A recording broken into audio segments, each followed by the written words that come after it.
Friends, మనం చాలా మంది సక్సెస్ఫుల్ పర్సనాలిటీస్ యొక్క వీడియోస్ కానీ వాళ్ళ మాటలు కానీ వాళ్ళ స్పీచెస్ కానీ మనం విన్నామంటే ఎక్కడో ఒక దగ్గర వాళ్ళు డ్రీమ్ బిగ్ లేకపోతే డ్రీమ్ కోసం కలలు కనండి వీటి కోసం చాలా ఎక్కువ మాట్లాడుతుంటారు.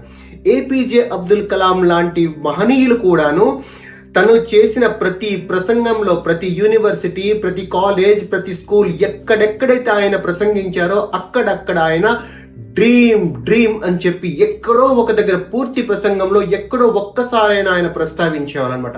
అయితే మిత్రం, మనందరికీ ఒక డౌట్ వస్తుంది, ఇంతకీ ఈ డ్రీమ్ కోసం ఈ పెద్దవాళ్ళు ఎందుకు అంత పటిష్టంగా మాట్లాడారని చెప్పేసి. Vande Mataram. Hello friends, welcome to your channel motivational journey, ఒక మహోన్నతమైన మార్పు కోసం. కలలంటే అవి కాదు, కలలంటే అవి కాదు, కలలంటే అవి అసలే కావు, నువ్వు రాత్రి నిద్రపోతున్నప్పుడు వచ్చేవి అసలు కలలే కావు. కలలంటే అవి, కలలంటే అవి, ఏ కలలైతే నిన్ను నిద్రపోనివ్వకుండా చేస్తాయో కలలంటే అవి, కలలంటే అవి మిత్రమా. అయితే ఈ డ్రీమ్ కోసం మాట్లాడడానికి కారణం ఏంటి అంటే మిత్రమా, ఈ ప్రపంచంలో ఒక వస్తువైనా సరే, ఒక పరిస్థితి అయినా సరే ఆవిర్భవించాలి అంటే అది ఎవరికో ఒకరికి ముందు కల అయి ఉండాలన్నమాట.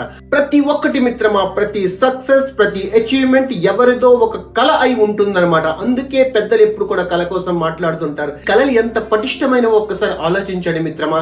మనము 1857 ఆ సమయంలో చూసుకుంటే మనకి బ్రిటిష్ పార్లమెంట్ ఏర్పడింది 1858లో. అప్పుడు కనీసం స్వాతంత్ర భారతదేశం కోసం ఎవరు కూడా ఊహించని పరిస్థితుల్లో కూడా ఒకే ఒక్క వ్యక్తి, అది కూడా 1858లో బ్రిటిష్ పార్లమెంట్ ఏర్పడితే 1857లోనే మంగల్ పాండే అనే ఒక వ్యక్తి, ఒక మహనీయుడు కన్న కల ఏంటంటే నా భారతదేశం స్వతంత్ర భారతదేశంగా మాత్రమే మిగలాలి అని చెప్పేసి ఆయన కలగన్నాడు.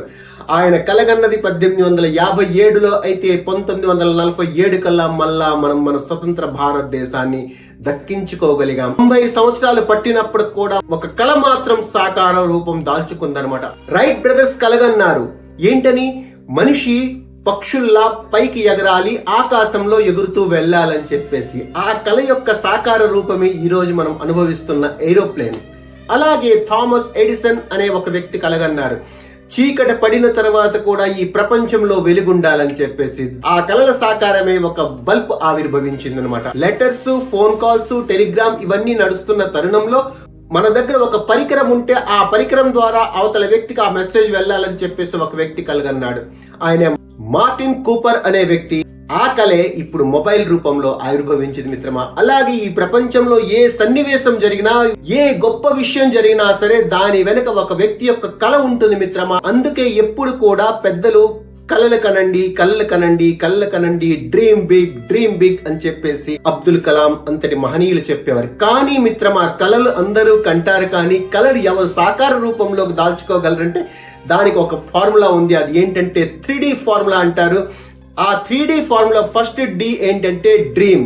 నీ జీవితంలో ఏదైనా సాధించాలంటే దానికోసం నీ మనసులో, నీ హృదయంలో ఒక కల ఉండాలన్నమాట. ఆ కల కన్నప్పుడే నువ్వు ఆ కలకి ఒక సాకార రూపం ఇవ్వడానికి నీ దగ్గర ఆస్కారం ఉంటుందన్నమాట. అందుకే మనం ఏదైతే సాధించాలనుకుంటున్నామో దాని యొక్క కల మన మదిలో ఉండాలి మిత్రమా.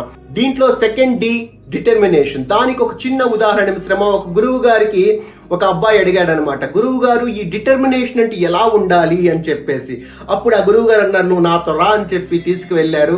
ఒక చెరువు దగ్గరకు తీసుకువెళ్లి ఆ చెరువులో గురు శిష్యులు ఇద్దరు వెళ్లారు. ఈ గురువు గారు ఏం చేశారంటే ఆ శిష్యుడిని పట్టుకొని ఇలా నీటిలో ముంచారనమాట. కొంతసేపటి వరకు ఆ శిష్యుడు భరించాడు. ఎప్పుడైతే తను ఇంకా బ్రతకలేను అని అనిపించిందో వెంటనే ఆ గురువు గారిని కూడా పక్కకు తోసేసి ఇలా ఆ నీటి నుంచి పైకి వచ్చేసాడు అనమాట.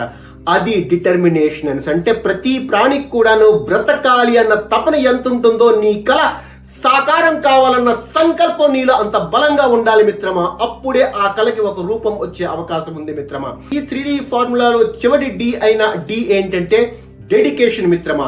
ఈ ప్రపంచంలో ఏదైనా కల సాకారం కావాలంటే డెడికేషన్ ఉండాలి మిత్రమా. డెడికేషన్ అంటే అంకిత భావంతో నువ్వు చేయగలగాలి మిత్రమా. నీకు ఉన్న అంకిత భావాన్ని అనుసరించి మాత్రమే నీ కల సాకారం అవుతుంది మిత్రమా. ఈ అంకిత భావం కోసం ఒక చిన్న ఉదాహరణ ఏంటి అంటే, మీరు ఇప్పుడు గూగుల్లో కానీ ఎక్కడైనా సెర్చ్ చేసినా ఈ ప్రపంచంలో ఏ చిన్న పిల్లవాడికి అడిగినా చెప్తారు, గాడ్ ఆఫ్ క్రికెట్ అంటే ఎవరి పేరు చెప్తారు చెప్పండి? సచిన్ తెండూల్కర్. ఆయన కల నెరవేరడానికి, ఆయనకి సక్సెస్ సీక్రెట్ కోసం ఎవరైనా అడిగితే ఒకే ఒక్క మాట ఎప్పుడు ఆయన చెప్తుంటారు, ఏంటి అంటే, I won't come to my routine life until unless I practice 500 balls. నేను 500 balls ప్రాక్టీస్ చేయని నా రెగ్యులర్ అండ్ రొటీన్ లైఫ్ కి వచ్చేవాడిని కాదు అని చెప్పేసి సచిన్ అంతటి పవర్ఫుల్ బ్యాట్స్మెన్ కూడా చెప్పేది ఏంటి అని అంటే, మన జీవితంలో అంకిత భావం, మనకంటూ ఒక కల ఉండి, ఆ కలకి ఒక సంకల్పం ఉండి, ఆ సంకల్పం మనం నెరవేర్చుకోవాలి అంటే మాత్రం డెడికేషన్, అంకిత భావం ఉండాలి మిత్రమా.